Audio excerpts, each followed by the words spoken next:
dans un type de situation et que le truc n'a jamais de place pour sortir et s'exprimer, je vous parle pas de l'exprimer auprès de la personne qui serait le déclencheur de la situation, je vous parle de la vivre, de vivre la colère, de vivre les larmes, de vous autoriser à vous rouler par terre, à gueuler dans un coussin, faites ça comme vous le sentez, quoi. Et donc, le fait d'écrire sur une feuille, pour certaines personnes, ça marche très bien.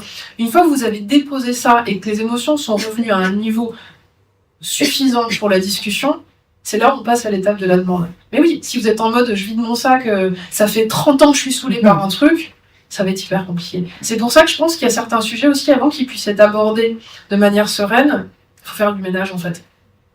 Surtout quand c'est vieux, surtout quand c'est des choses très récurrentes, surtout quand il y a aussi les histoires de famille, ou quand vous avez été profondément blessé. Même si le truc qui est arrivé d'un point de vue extérieur ne peut pas sembler quelque chose de grave, ça n'a aucune importance. Vous avez été blessé, vous avez été blessé. Une émotion, quelle qu'elle soit, elle est toujours légitime.